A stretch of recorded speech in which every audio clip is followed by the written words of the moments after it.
Are you tired of feeling overwhelmed by your to-do list, constantly switching between different apps and tools to stay organized, only to end up with a messy and unproductive workflow? Well, you're not alone. But today we're going to change that with the help of Todoist, the task manager that's been helping millions of people around the world get things done. Todoist is more than just a to-do list app.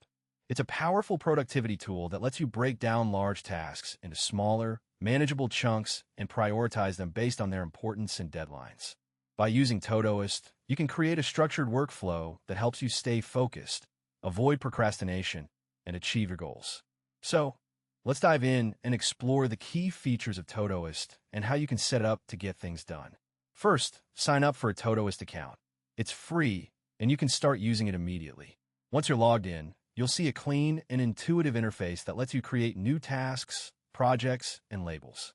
To get started, let's create a new project.